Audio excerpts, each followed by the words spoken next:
Sound নিয়ে কদিন ধরে অনেকে ক্ষোভ প্রকাশ করেছেন। স্বাভাবিক, দেখতেন একটা ভালো ভিডিও, সেটা যদি শুনতে না পান তাহলে তো খারাপ লাগবেই। আমিও দুঃখিত। এবারে সাউন্ডটাকে ঠিক করেছি, আপনারা দেখে বলবেন সাউন্ডটা ঠিক আছে কি।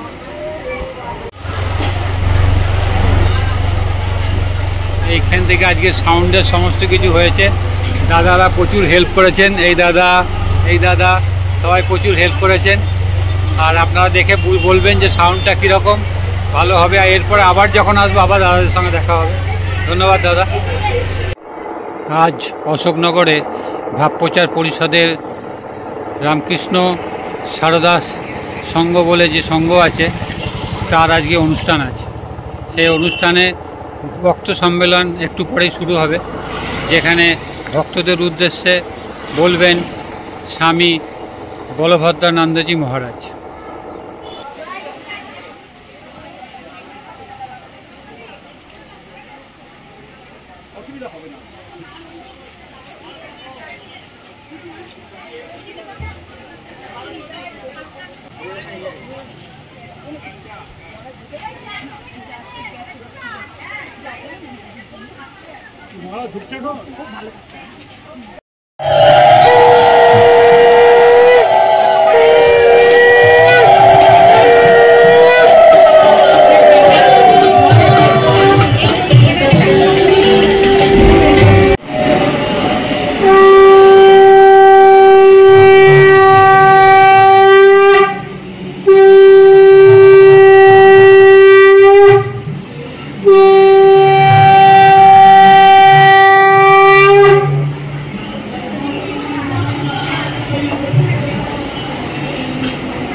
তুই চলে যাও আর দাঁড়াস কেন?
তুই চলে যাও আর দাঁড়াস কেন?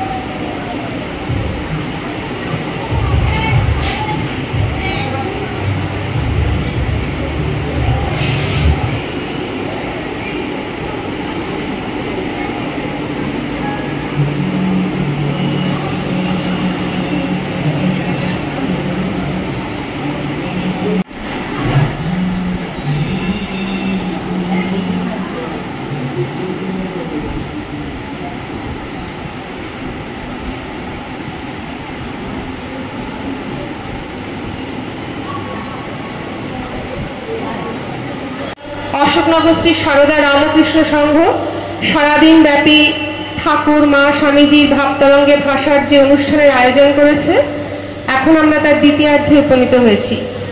এই পর্বে রয়েছে ভগবান শ্রী রামকৃষ্ণদেব, শ্রী শ্রী মা ও স্বামী বিবেকানন্দ ভাবানুরাগীদের একত্রিত ভক্ত সম্মেলন। এই ধর্মসভার সভাপতির আসন অলঙ্কৃত করছেন রামকৃষ্ণ মঠ ও রামকৃষ্ণ মিশন বেলুর মঠের সহ সাধারণ সম্পাদক পরম পূজনীয় শ্রীমৎ স্বামী বলভদ্রানন্দজি মহারাজ। প্রধান অতিথি রূপে উপস্থিত থাকছেন রামকৃষ্ণ বিবেকানন্দ ভাবপ্রচার পরিষদ ও বিবেকানন্দ ভাবানুরাগী যুব সম্মেলন উত্তর 24 পরগনা জেলা সমিতির আহ্বায়ক মাননীয় শ্রী প্রশান্ত চৌধুরী মহাশয়। ঠাকুর মা স্বামীজির চরণে ভুল লুণ্ঠিত প্রণাম জানিয়ে, প্রণম্য মহারাজজির চরণে সশ্রদ্ধ প্রণাম জানিয়ে এবং উপস্থিত সকল ভক্তবৃন্দকে যথাযথ শ্রদ্ধা ভক্তি জ্ঞাপন করে পূজনীয় মহারাজজির কাছে অনুষ্ঠান শুরু করার অনুমতি চাইছি। এখন উদ্বোধনী সঙ্গীতের মধ্য দিয়ে ভক্ত সম্মেলনের শুভ সূচনা করছেন সৌম্যদীপ নন্দী। তাকে তবলায় সঙ্গত করছেন জয় নন্দী।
Thank you.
ভোগ প্রকটান দূর করো প্রভু মায়ার আবরণ স্বরূপ তোমার ভোগ প্রকটান যে রাম যে কৃষ্ণ সে রাম কৃষ্ণ নব অবতার লীলা যে রাম যে কৃষ্ণ সে রাম কৃষ্ণ নব অবতার লীলা যুগে যুগে হরি নরদেহ ধরি করিলে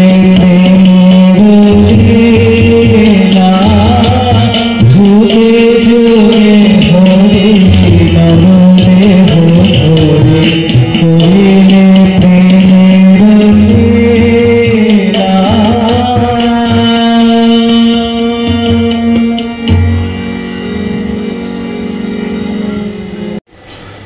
পরম পূজনীয় শ্রীমৎ স্বামী বলভদ্রানন্দজি মহারাজজিকে বরণ করে নিচ্ছেন সংঘের একনিষ্ঠ কর্মী ও সদস্য শ্রী বাপি ব্যানার্জি মহাশয়।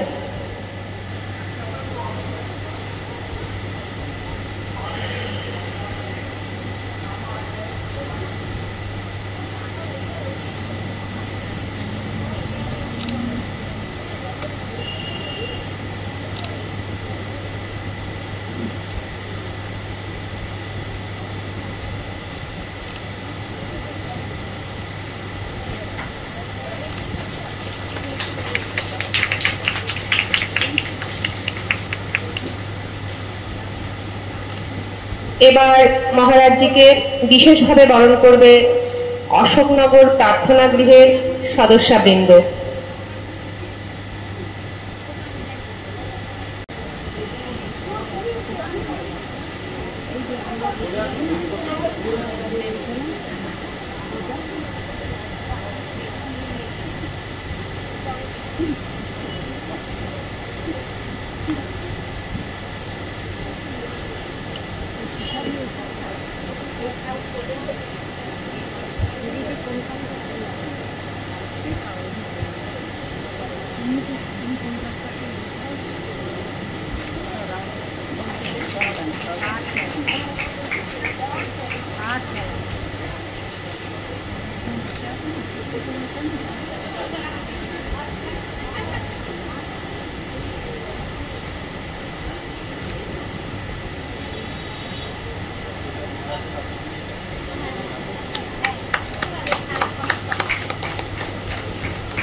মাননীয়া শ্রীমতী অঞ্জলি সরকার মহাশয়া।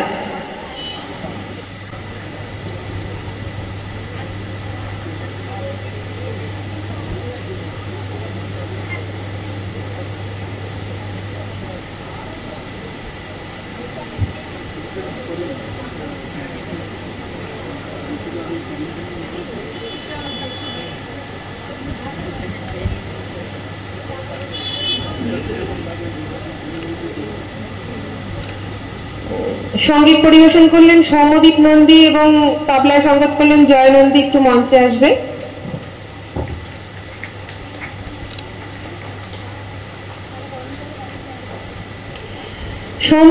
সৌম্যদীপ নন্দী মহাশয়কে বরণ করে নেবেন সংঘের সদস্য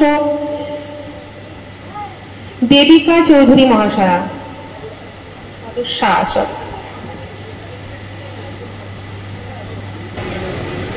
এবং জয়নন্দীকে বরণ করে নেবেন মল্লিকা মিত্র মহাশয়া।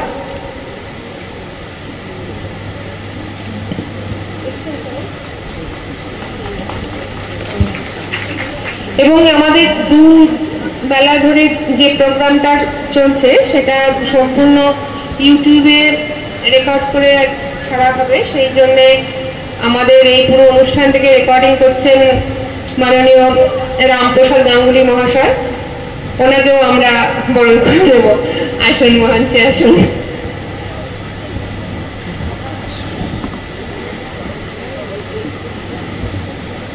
রামপ্রসাদ গাঙ্গুলি মহাশয়কে বরণ করে নেবেন আমাদের মন্দিরের সদস্যা অর্পিতা ধর মহাশয়।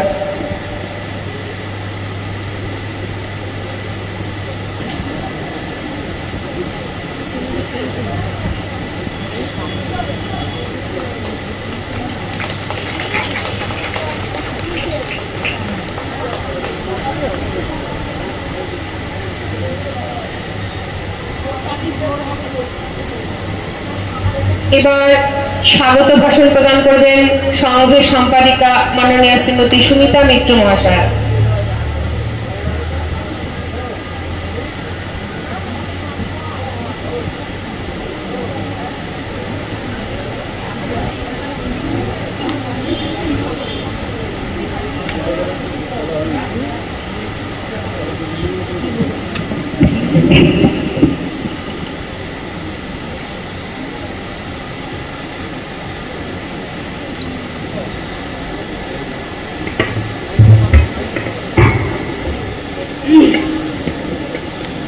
হ্যালো, শ্রী শ্রী মা শ্রী শ্রী ঠাকুর ধর্ম সম্মেলনে সভাপতি পরম পূজনীয় শ্রীমৎ স্বামী বলভদ্রানন্দজি মহারাজ, সহ সাধারণ সম্পাদক রামকৃষ্ণ মঠ ও রামকৃষ্ণ মিশন বেলুর মহাশয়ের শ্রীচরণে, আমার মহারাজের শ্রীচরণে আমি জানাই আমার ভক্তিপূর্ণ প্রণাম। মহারাজকে আমরা অনেক দিন মহারাজের জন্য চেষ্টা করেছি, পেয়েছি, খুব ব্যস্ত মানুষ আমরা। সত্যি মহারাজকে আমাদের মধ্যে পেয়ে ভীষণ নিজেদেরকে ভাগ্যবান ভাগ্যবতী বলেই মনে হচ্ছে। মহারাজকে আমাদের সকলের তরফ থেকে আমাদের অভিনন্দন এবং আন্তরিক শুভেচ্ছা স্বাগত জানাই। আজকের অনুষ্ঠানের প্রধান অতিথি শ্রী প্রশান্ত চৌধুরী মহাশয়। পরিচয় আপনারা অনেকেই জানেন, তবু আমি বলছি, উনি হচ্ছেন আহ্বায়ক শ্রী রামকৃষ্ণ বিবেকানন্দ ভাব প্রচার পরিষদ, বিবেকানন্দ ভাবানুরাগী যুব সম্মেলন জেলা সমিতি, উত্তর 24 পরগনা। সর্বোপরি আজ ভক্ত সম্মেলনের অসংখ্য ভক্ত আমার লাগছে, আমার খুবই ভালো লাগছে যে আপনারা যারা উপস্থিত আছেন, বিভিন্ন মন্দির থেকে এসেছেন, বিভিন্ন সংস্থা থেকে, আশেপাশে যারা সকল কাজ ফেলে রবিবারের থাকে বাড়তি তাক ফেলে আপনারা সবাই আমাদের আহ্বানে সাড়া দিয়ে আজ উপস্থিত হয়েছেন আমাদের এই মহতী অনুষ্ঠানকে সফল করবার জন্য। আপনাদের জানাই আন্তরিক শুভেচ্ছা, অভিনন্দন, স্বাগত। আজ আমাদের এটা খুব আনন্দের দিন। আমাদের যে জানেন সবাই, এই যে আমাদের মন্দিরটা, এটা মহিলা পরিচালন সমিতির পরিচালিত, মহিলারাই সব করছেন। সেখানে আমাদের এই সামান্য যে জায়গারও দেখেছেন অপরিসর, আমাদের অসুবিধে অনেক আছে, তার মধ্যে এই আয়োজন করতে পেরে আমরা খুবই আনন্দিত। তারপরে বেশি আনন্দিত মহারাজকে আমাদের মধ্যে পেয়েছি। আপনারাও নিশ্চয়ই খুব খুশি, জানেন যারা মহারাজের পরিচয় জানেন, তিনি আজ আমাদের মধ্যে এসেছেন। আমরা মহারাজের শ্রীমুখ নিঃসৃত ঈশ্বরীয় কথা শুনব বলে উৎসুক হয়ে আছি। বলি যে আমরা সত্যি কথা ভক্ত বলেই আমরা ভক্ত সম্মেলন যারা এসেছেন সবাই ভক্ত আমরা। আর আমাদের এই মন্দির প্রাঙ্গণ ভক্ত আর ভগবানের মিলন স্থল হয়ে উঠেছে, এক পবিত্র পূর্ণ ভূমি হয়ে গেছে। এটা আমি মনে করি এটা পূর্ণভূমি। অবশ্যই আমার মা বসে আছেন সব সন্তানদের জন্য। আজ মা অনেক ভক্ত সন্তান পেয়েছেন, মহারাজ এসেছেন, আমাদের মাননীয় প্রশান্ত চৌধুরী মহাশয় এসেছেন। আজ আমরা সকলে মিলে ঈশ্বরীয় কথা শুনব, নিজেদের যে ধর্ম পিপাসার খানিকটা হলেও আমরা আজ প্রশমিত করতে পারবো মহারাজের বক্তব্য শুনে, এটা আমি আশা রাখি। আর অনুষ্ঠান আজকে একটু দেরি হয়ে গেছে, সেই কারণে আমার বক্তব্য আমি আর দীর্ঘায়িত করব না। যেটা আপনাদের কাছে আমার আবেদন, যে আপনারা দেখতেই পাচ্ছেন এই দীর্ঘ কয়েকদিন বৃষ্টি ঝড় হয়ে গেছে, তারপরেও জায়গার একটু সংকলন রয়েছে, অসুবিধে একটু হতে পারে। আমরা যথাসাধ্য চেষ্টা করেছি আপনারা যাতে ভালো থাকেন, কিন্তু তবুও যদি আপনাদের কোনো অসুবিধে মনে হয়, আপনাদের কাছে একান্ত অনুরোধ আপনারা নিজ গুণে একটু মানিয়ে নিয়ে আমাদের সঙ্গে সহযোগিতা করবেন। আর আমার বক্তব্য দীর্ঘায়িত করব না, আমরা সবাই অপেক্ষা করে আছি মহারাজ এবং আমাদের মাননীয় প্রশান্ত চৌধুরী মহাশয়ের বক্তব্য শুনব বলে। সেই কারণে আপনাদের সকলকে আমি আমার আন্তরিক শুভেচ্ছা অভিনন্দন জানাচ্ছি। আবার মহারাজকে আবার প্রণাম, প্রশান্ত চৌধুরী মহাশয়কে আমার সশ্রদ্ধ নমস্কার জানিয়ে আমার বক্তব্য শেষ করছি। সকলে ভালো থাকুন, জয় মা। বাণী থেকে পাঠ করবেন শ্রীমতী স্বপ্না রায় মহাশয়া।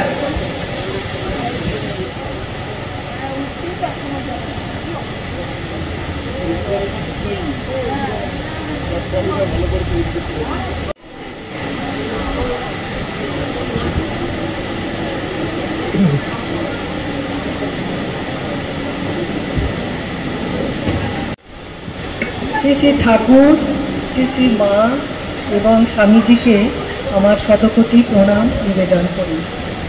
মঞ্চে উপবিষ্ট শ্রীমৎ স্বামী বলভদ্রানন্দজি মহারাজকে আমার অত্যন্ত প্রণাম নিবেদন করি। মঞ্চে উপস্থিত শ্রীযুক্ত প্রশান্ত প্রধান অতিথি শ্রীযুক্ত প্রশান্ত চৌধুরী মহাশয়কে আমার নমস্কার জানাই এবং নমস্কার জানাই আমার যারা এখানে উপস্থিত আছেন ভক্তবৃন্দ, তাদের আমি আন্তরিক প্রীতি শুভেচ্ছা এবং ভালোবাসা জানাই। এবার আমি একটু ঠাকুর, স্বামীজি এবং শ্রী শ্রী মায়ের অমৃত বাণী কিছু অংশ পাঠ করব। শ্রী শ্রী ঠাকুর, শ্রী শ্রী ঠাকুরের অমৃত বাণী। ভক্তের হৃদয় ভগবানের বৈঠকখানা, জন্য ছোটটি হয়ে লীলা করতে আসেন। ঈশ্বর লাভই মনুষ্য জীবনের উদ্দেশ্য। ঈশ্বরে ভক্তিলাভ না করে যদি সংসার করতে যাও তাহলে আরও জড়িয়ে পড়বে। বিপদ, শোক, তাপ এসবে অধৈর্য হয়ে যাবে, আর এতে বিষয় চিন্তা করবে যতই আসক্তি বাড়বে। ভক্তিপথে তাকে সহজে পাওয়া যায়। সাধুসঙ্গ সর্বদা দরকার। সাধু ঈশ্বরের সঙ্গে আলাপ করিয়ে দেন। সত্যতে থাকবে, তাহলে ঈশ্বর লাভ হবে। শ্রী শ্রী মায়ের অমৃত কথা। আমি সত্যিকারের মা, গুরুপত্নী নয়, পাতানো মাও নয়, কথায় কথা মা নয়, সত্য জননী। কেউ মা বলে এসে দাঁড়ালে তাকে ফেরাতে পারবো না। ঠাকুরকে ডাকো, তার উপর নির্ভর করো, সব হয়ে যাবে। বিশ্বাস নিষ্ঠাই মূল। বিশ্বাস নিষ্ঠা থাকলেই হলো। সৎসঙ্গে মেশো, ভালো হতে চেষ্টা করো, ক্রমে সব হবে। জপ ধ্যান করবে, সৎসঙ্গে থাকবে, অহংকারকে কিছুতেই মাথা তুলতে দেবে না। পৃথিবীর মতো সহ্য গুণ চাই। পৃথিবীর ওপর কত রকমের অত্যাচার হচ্ছে, অবাধে সব সইছে। হে জীব, শরণাগত হও, কেবল শরণাগত হও, তবেই তিনি দয়া করে পথ ছেড়ে দেবেন। শেষে আমি স্বামীজির কিছু অংশ অমৃতবাণী পাঠ করছি। ভারতবর্ষ পুণ্যভূমি, কর্মভূমি। ভারতের দুই মহাপাপ, মেয়েদের পায়ে দলানো, জাতি জাতি করে গরিবগুলোকে পিষে ফেলা। হে ভারত, ভুলিও না তোমার নারী জাতির আদর্শ সীতা, সাবিত্রী, দময়ন্তী। প্রাচ্যের নারীকে প্রতীচ্যের মাপকাঠিতে বিচার করা ঠিক নয়। প্রতীচ্যের নারী হলেন স্ত্রী, আর প্রাচ্যে তিনি জননী। নারীর দ্বারা জীবনে একটি চিন্তা তাকে তৎপর রাখে যে তিনি মা। আদর্শ মা হতে গেলে তাকে খুব পবিত্র থাকতে হবে। 500 পুরুষের সাহায্যে ভারতবর্ষ জয় করতে 50 বছর লাগতে পারে, কিন্তু 500 নারীর 50 বছর কেন? 500 নারী দ্বারা মাত্র কয়েক সপ্তাহের মধ্যে তা সম্ভব। তোমাদের মেয়েদের শিক্ষা দিয়ে ছেড়ে দাও, তারপর তারাই বলবে কোন জাতীয় সংস্কার তাদের পক্ষে দরকার। এবং চরিত্রই প্রকৃত শক্তি। আধ্যাত্মিকতার অর্থ সেই চরিত্র শক্তি অর্জন করা। মানুষের মধ্যে যে দেবত্ব প্রথম থেকেই আছে তার বিকাশই হলো ধর্ম। নমস্কার। রামকৃষ্ণ বিবেকানন্দ ভাবপ্রচার পরিষদ ও বিবেকানন্দ ভাবানুরাগী যুব সম্মেলন উত্তর 24 পরগনা জেলা সমিতির আহ্বায়ক মাননীয় শ্রী প্রশান্ত চৌধুরী মহাশয়।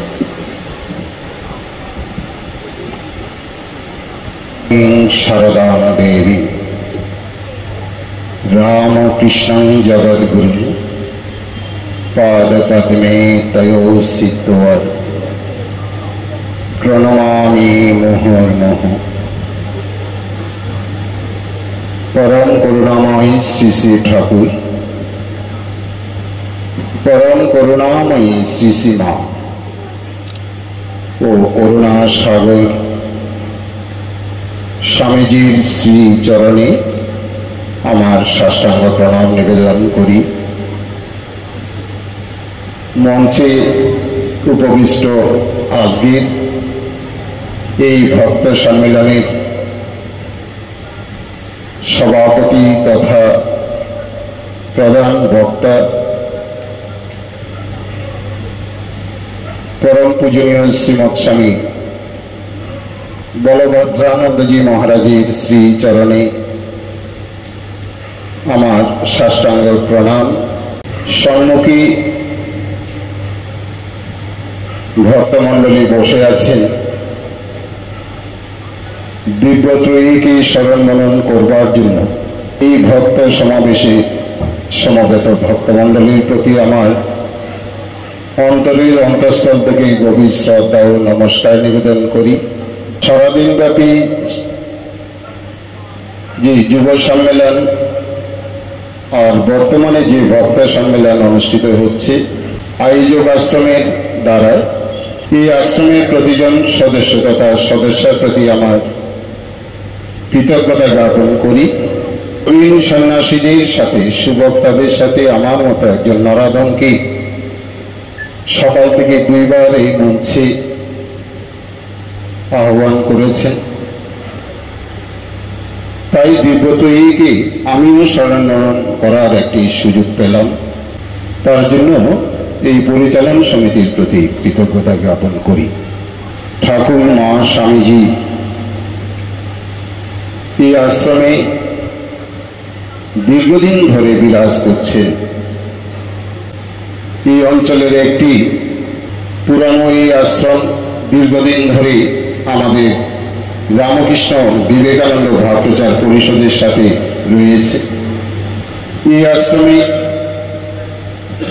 ইতিপূর্বে যা ছিল না, ভাবপ্রচার পরিষদ, যুব পরিষদ, যুব সম্মেলন জেলা সমিতি যেটি আশা করে সেটি হচ্ছে মাতৃ পাঠচক্র, বিবেকানন্দ যুব পাঠচক্র ইত্যাদি সুচারুরূপে যদি পরিচালিত হয়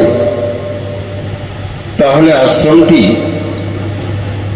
ঠিকভাবে এই দিব্যত্রয়ীকে কেন্দ্র করে একটি ভাব রাজ্য, একটি ভাবের সৃষ্টি করতে পারবে। তাই বিগত কয়েক বছর যাবৎ এই আশ্রমে এই পরিষদ বলুন, জেলা সমিতি বলুন, ভাবপ্রচার পরিষদ বলুন, তাদের নির্দেশিত 10 পয়েন্টস গাইডলাইনের অনেকটা এই আশ্রমেও ঠিকভাবে পালন করা হচ্ছে। তার জন্য এই আশ্রমকে ধন্যবাদ জ্ঞাপন করি। মঞ্চে যিনি বসে আছেন আপনাদের সুপরিচিত, ভাবপ্রচার যুব পরিষদ বলুন, বিবেকানন্দ ভাবানুরাগী যুব সম্মেলন জেলা সমিতি বলুন, যিনি কর্ণধার পরম পূজনীয় শ্রীমৎ স্বামী বলভদ্রানন্দজি মহারাজ, গোলপাট থেকে শুরু করে বর্তমান পুণ্যভূমি বেলুড়মঠ থেকেও যুব ভাবান্দোলনকে কিভাবে ত্বরান্বিত করা যায় তার জন্য তিনিও সদা ব্যস্ত। পূজনীয় মহারাজের প্রতি কৃতজ্ঞতা জ্ঞাপন করি। মহারাজের হাত ধরেই এই আপনাদের সেবা করার সুযোগটুকু তিনি করে দিয়েছেন, তার জন্য এই সুযোগটি পেয়েছি। আজ সকাল থেকে যেহেতু রয়েছি, আমার মনে হচ্ছে আমাদের লাটু মহারাজের ভাষায় আজকের দিনটি আমার কাছে শুধু নয়, এই আশ্রমের প্রতিজন সদস্যা বা এই মুহূর্তে যারা উপস্থিত আছেন সবার কাছে সুদিন।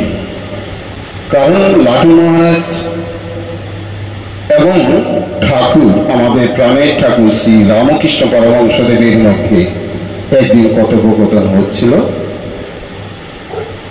যে কোন দিনটি সুদিন আর কোন দিনটি আমাদের কাছে দুর্দিন। ঠাকুর বলছেন যে দিনটিতে আমরা ঈশ্বরের ভজনা করি না, সেটি হচ্ছে আমাদের কাছে দুর্দিন, আর সেদিনটি হচ্ছে আমাদের কাছে সুদিন, যে দিনটিতে আমরা ঈশ্বরের সাধারণ ভজন করি, তার গুণ সংকীর্তন করি। আপনাদের মধ্যে ভক্তি আছে, তাই আপনারা এই ভক্ত সম্মেলনে উপস্থিত হয়েছেন। ভক্তি কি? কায় মানবকে তার অর্থাৎ ঈশ্বরের ভজনা করা। ঠাকুর নিজের জীবন দিয়ে আমাদেরকে সুন্দর একটি যেন শিক্ষা দিয়ে গেলেন। সকাল সন্ধ্যা কিভাবে ঈশ্বরকে ভজন করলে ঈশ্বর প্রাপ্তি ঘটতে পারে, নিজের জীবন দিয়ে পবিত্র ভূমি ভাগীরথীর তীরে দক্ষিণেশ্বরে তিনি তার লীলার মাধ্যমে আমাদেরকে একটি সুন্দর চিত্র তিনি তুলে ধরেছেন। তাই তিনি বলছেন সদা তাকে যদি স্মরণ মনন করা যায়, মনুষ্য জীবনের যে মূল উদ্দেশ্য হচ্ছে ঈশ্বর লাভ, সেটি সম্ভব। আর ঠাকুর ছিলেন আমাদের সত্য স্বরূপ। আমার তো মনে হয় তিনি শুধু নন, তার পিতৃদেবের কথা ভাবুন, ভক্তপ্রাণ ক্ষুদিরাম চট্টোপাধ্যায় মহাশয়। সত্যকে আশ্রয় করে জীবনের অন্তিম দিন পর্যন্ত তিনি কাটিয়েছেন। মিথ্যার আশ্রয় না নেওয়াতে তাকে সেই দেড় গ্রাম ছেড়ে কামারপুকুরে আসতে হয়েছে। বিন্দুমাত্র তিনি চিন্তা ভাবনা না করে সস্ত্রীক চলে এসেছিলেন কামারপুকুরে। আমার মনে হয় সেটি নির্ধারিত ছিল, কারণ স্বয়ং ভগবান তিনি আসবেন এই পৃথিবীতে, এই পুণ্যভূমি কামারপুকুরে তিনি এসেছেন, স্বইচ্ছায় এসেছেন। ক্ষুদিরাম চট্টোপাধ্যায়ের ইচ্ছা ছিল না তিনি আসুন, কারণ দারিদ্রতাও ছিল, কিন্তু ভগবান স্বইচ্ছাই বলছেন আমি তোমার গৃহে যাব। তিনি এসেছেন। আসার পর আমরা যদি দেখতে পাই কি ছিল না গুণ ঠাকুরের মধ্যে, গাইতে পারেন, যাত্রাপালায় অভিনয় করতে পারেন, মূর্তি তৈরি করতে পারেন, কামারপুকুরে নারীদের যেন মন হরণ করছেন, নিজের সন্তানকে বাপের বাড়িতে রেখে গদাইকে একটু স্নেহ ভরে আদর করবেন, কাছ থেকে দেখবেন, তার জন্য নিজের সন্তানের প্রতি যে ভাব আমরা বর্তমান দেখতে পাই তার চেয়েও বেশি স্নেহ ভরা মন নিয়ে সবাই গদাইকে ভালোবাসে। আর প্রথম মনে হয় চিনতে পেরেছিলেন সেই পরম বৈষ্ণব চিনু সাকারি। তিনিও ভালোবাসতেন, কিন্তু তার ভালোবাসার মধ্যে অন্যান্যদের ভালোবাসার চেয়ে অনেকটা বেশি, সেখানে ভাব যেন অনেকটা বেশি। তিনি বলছেন, গ্রামের এক প্রান্তে নিয়ে গিয়ে কামার পুকুরের সবার আদরের নয়নের মনে গদাইকে পুজো করছেন, অশ্রু বিসর্জন করছেন। গদাই বলছেন, এই অশ্রু বিসর্জনের কারণ কি? এই পরম বৈষ্ণব চিনু সাকারি বলছেন, এই অশ্রু বিসর্জনের কারণ হচ্ছে সারা বিশ্ব যেদিন গদাই তোকে ঠিক ভাবে চিনতে পারবে, সেদিন এই চিনু সাকারি আর এই পৃথিবীতে থাকবে না। সেটি হচ্ছে আমার সবচেয়ে দুঃখের কারণ। আমরা পরবর্তীতে দেখি তিনি এসেছেন তার লীলাক্ষেত্র দক্ষিণেশ্বরে, আর দক্ষিণেশ্বরে এসে আমাদের জন্য যে লীলা তিনি করেছেন, কিভাবে মাকে আরাধনা করতে হয়, সকাল সন্ধ্যা তার গুণকীর্তন কিভাবে করতে হয়, কি মাধ্যম অনুসরণ করলে মাকে দর্শন পাওয়া যেতে পারে, সেটি আমাদের সামনে তুলে ধরলেন। আবার ভক্তদেরও পরীক্ষা করতেন। একজন ভক্তের কথা বলি, আপনাদের একেবারে শ্রী শ্রী রামকৃষ্ণ কথামৃত নিশ্চয়ই আপনারা পড়েন।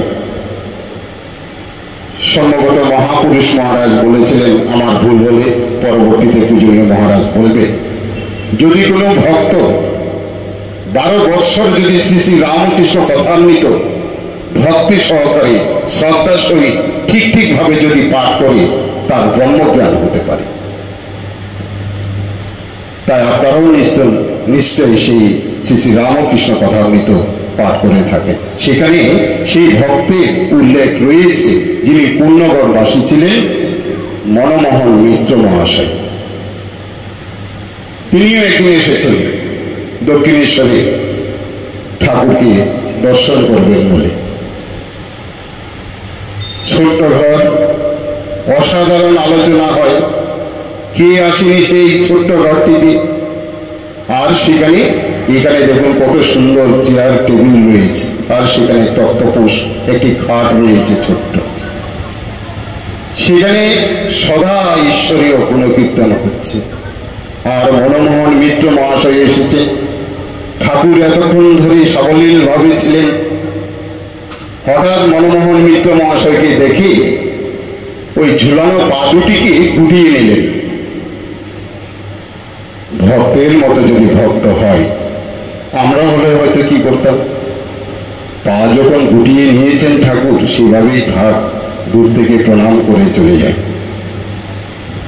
কিন্তু মনমোহন মিত্র মহাশয় প্রণাম করবেন, পদধূলি গ্রহণ করবেন, সেই ভাব নিয়ে সেদিন এসেছে।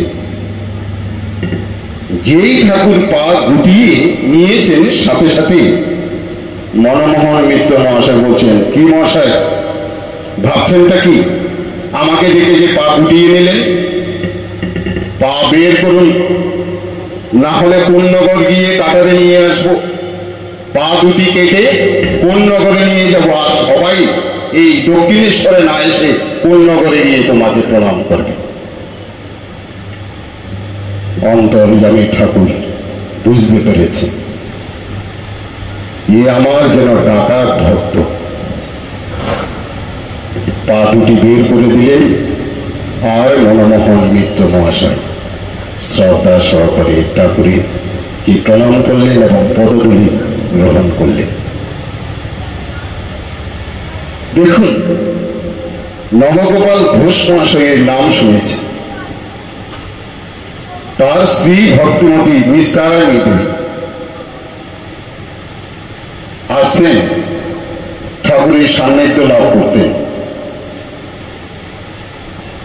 ঠাকুর শুধু বলেছিলেন আর কিছু করতে হবে না, সকাল সন্ধ্যা তার নাম করো। আমাদের অনেক আবদার থাকে গুরুদেবের কাছে, পূজনীয় মহারাজদের কাছেও আমরা অনেক আবদার করে থাকি, কিন্তু যেই বলেছে সকাল সন্ধ্যা নাম করো, সেই বিশ্বাসটুকু নিয়ে নবগোপাল ঘোষ মহাশয় শুধু একা নয়,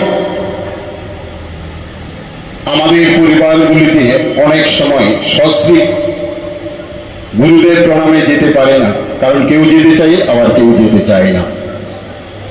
পরিবারের সন্তানটি মোটেই মুখী হতে চায় না আবার, কিন্তু নবগোপাল ঘোষ মহাশয়ের ছোট্ট একটি সন্তান ছিল,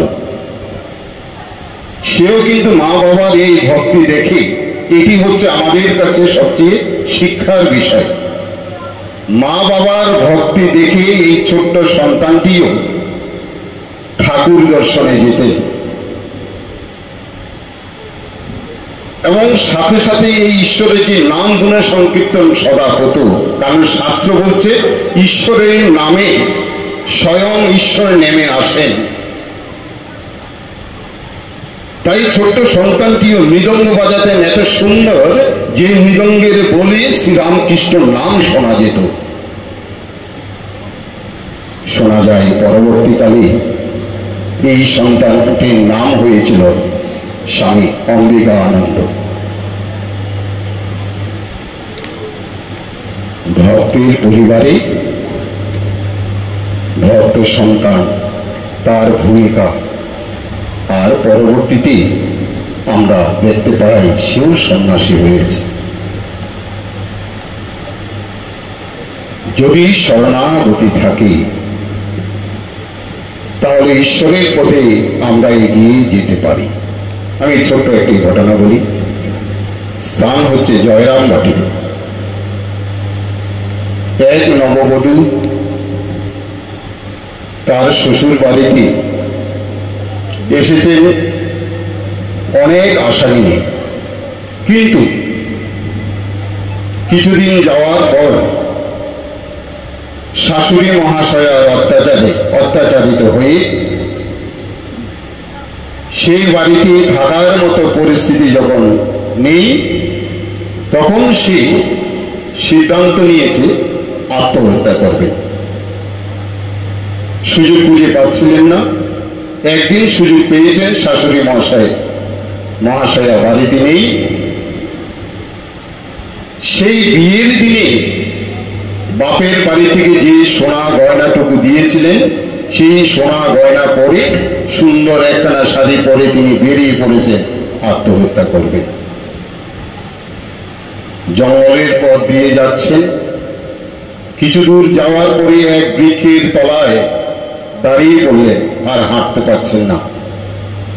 হঠাৎ এক ঢাকি সেই রাস্তা দিয়ে আসছে, এসে জিজ্ঞেস করছেন এখানে দাঁড়িয়ে আছেন কেন? বলছে আমার ইচ্ছা হচ্ছে আত্মহত্যা করার, কিন্তু কোনো উপায় খুঁজে পাচ্ছি না। তখন সেই ঢাকি ভাবছেন আত্মহত্যার যদি একটি রাস্তা যদি আমি বের করে দিতে পারি, তাহলে এই সোনা গয়নাগুলি আমি তার কাছ থেকে নিয়ে চলে যেতে পারি। তখন বলছে হ্যাঁ, তুমি এখানে দাঁড়াও, তোমাকে আমি দেখাচ্ছি কি করে আত্মহত্যা করতে হয়। সেখানে তার কাপ থেকে ওই ঢাকটি নামিয়ে ঢাকের উপরে দাঁড়িয়ে ঢাকি তার কোমরের গামছাটি খুলে গাছের একটি ডালে বেঁধেছেন, বলে দেখো এটি এইভাবে বাঁধতে হবে, আমি বেঁধে দিলাম। তারপর দেখো কিভাবে ফাঁস লাগাতে হবে। সেই গামছার একটি ফাঁস তৈরি করে ওই ঢাকি গলায় লাগালে, যে লাগিয়েছেন নিচে যে ঢাকের উপরে নিজের ঢাক, যে ঢাকের উপরে দাঁড়িয়েছিলেন, সেই ঢাকটি হঠাৎ সরে গেল। কি হবে বলুন তো? ঢাকটি যখন সরে গেছে, সে ওই নববধূকে আত্মহত্যার পদ্ধতি দেখাতে গিয়ে তার মনে যে একটি কুভাব এসেছে, সাথে সাথে তার এই গলায় ফাঁস লেগে গেল। বেঁচে গেল কি? যার শরণাগতি আছে, মায়ের প্রতি তার ভক্তি রয়েছে, শ্রদ্ধা রয়েছে। অত্যাচারে অত্যাচারিত হয়ে যদিও সে একটি সিদ্ধান্ত নিয়েছিল, কিন্তু সেই শরণাগতির ফলে সে রক্ষা পেয়েছে। আর প্রভাব যার মধ্যে জন্মেছে তার কি গতি হলো? তাকে এই পৃথিবী ছেড়ে চলে যেতে হলো। এখন কথা হচ্ছে, মহারাজদের সামনে এই সমস্ত বলতেও ভয় লাগে, কারণ হচ্ছে যাদের হাত দিয়ে যাত্রা শুরু আমাদের। তো কথা হচ্ছে, একজন ছোট্ট শিশু প্রতিদিন সে সকাল হলেই একতারা বাজিয়ে গ্রামের বিভিন্ন প্রান্তে হরির নাম গুণ সংকীর্তন করে। একদিন রাজবাড়ির সামনে দিয়ে যাচ্ছে, সে একতারা বাজাচ্ছে আর হরির নাম গুণ সংকীর্তন করছে। রাজরানী দোতলা থেকে দেখছেন কি সুন্দর শিশু, সে ঈশ্বরের গুণকীর্তন করছে। এই বয়সে কোথায় লেখাপড়া করবে?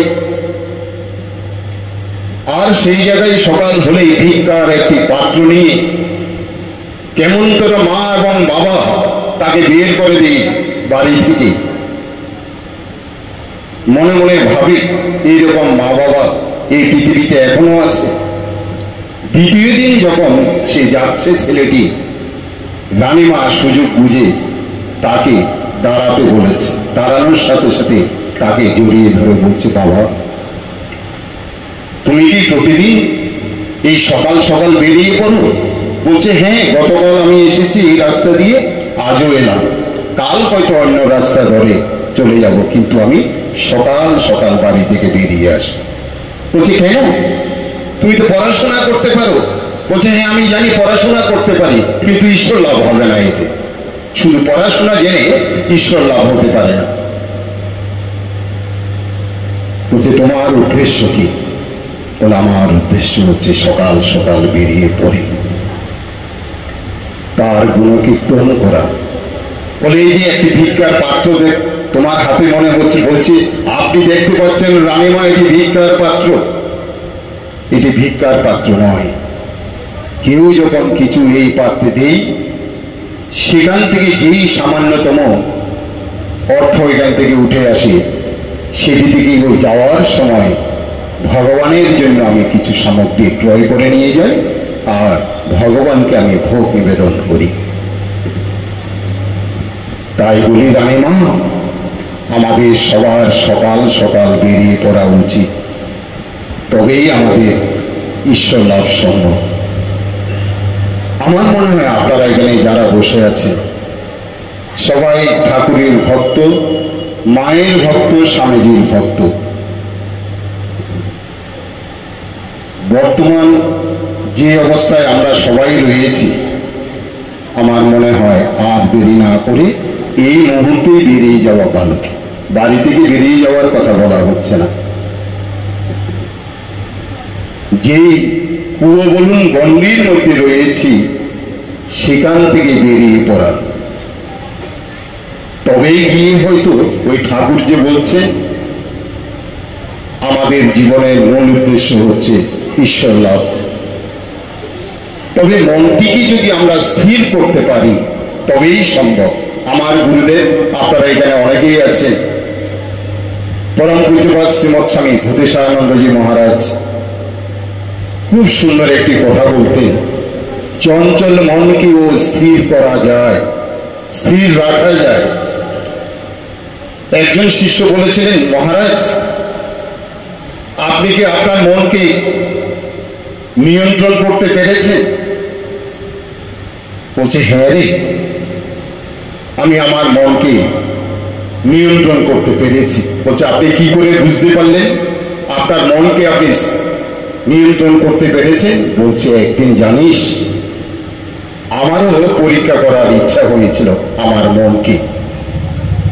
তাই আমার মনকে বললাম, মন যা এবার ঘুরে আয়, তোকে আমি ছেড়ে দিলাম, তোর মতন করে স্বাধীনভাবে তুই তুই ঘুরতে পারিস। আমি দেখলাম আমার থেকে আমার মন বেরিয়ে গেল। এই মন বেরিয়ে গিয়ে পৃথিবীর কোনো প্রান্তে ঘুরে বেড়াচ্ছে না, কোনো তীর্থে যাচ্ছে না। দেখতে পেলাম গিয়ে আশ্রয় নিয়েছে ঠাকুর শ্রী রামকৃষ্ণ পরমহংসদেবের শ্রী চরণে। আমাদের মনকেও যদি আমরা পূজনীয় মহারাজের, পূজনীয় গুরুদেবের যে মনকে নিয়ন্ত্রণ যদি আমরাও করতে পারি, তাহলে আমাদের মনটিও ঠাকুরের শ্রীচরণে আশ্রয় পেতে পারে। আর আমরা হয়তো ভাবছি আমাদের অনেকেই বয়স হয়েছে, ঠাকুরকে দর্শন কি পেতে পারি? আমার তো মনে হয় সম্ভব। কারণ দেখুন, আমাদের বলরাম বাবু যেখানে রামকৃষ্ণ মিশনের প্রতিষ্ঠা হয়েছিল, যেখানে ভগবান শ্রীরামকৃষ্ণ পরমহংসদেব বেশিবার পদধূলি দিয়েছেন এবং অন্ন গ্রহণ করেছেন, কারণ বলতেন বলরামের অন্ন শুদ্ধ অন্ন। সেই বলরাম বাবুরও ইচ্ছা ছিল অন্তিম দিনে যেন ঠাকুর শ্রীরামকৃষ্ণ পরমহংসদেব এসে তাকে দর্শন দেন। দর্শন পেয়েছিলেন কি? আমার তো মনে হয় যেদিন বলরাম বাবু এই পৃথিবী ছেড়ে চলে যাবেন, বারবার ঠাকুরকে স্মরণ করছিলেন, আর দেখা যায় সেই সময় আকাশে একটি মেঘের সৃষ্টি হয়েছে। বাড়ির ছাদের উপরে যে মেঘের সৃষ্টি হয়েছিল, সেই মেঘ এক সময় রথে পরিণত হয়েছে এবং সেই রথ থেকে ভগবান শ্রীরামকৃষ্ণ পরমহংসদেব করুণাময় শ্রী শ্রী ঠাকুর নেমে আসছেন। এসে হাত বাড়িয়ে দিয়ে তার প্রিয় বলরামকে হাত ধরে সেই রথে করে নিয়ে চলে গেলেন বৈকুণ্ঠে। কথা দিলে কথা রক্ষা করতে হয়, সেটি যদি শিক্ষা নিতে হয় তাহলে ভগবান শ্রীরামকৃষ্ণ পরমহংসদেবকে স্মরণ মনন করতে হবে। রসিক মেথর ভাবুন, কথা দিয়েছিলেন অন্তিম দিনে দর্শন দেবেন, কথা রক্ষা করেছে। আমাদের মনে হয় ভক্তদের এটিও শিক্ষণীয় হওয়া উচিত যে কথা দিলে কথা রক্ষা করব, যেই সময়ে বলবো সেই সময়ে রক্ষা করব।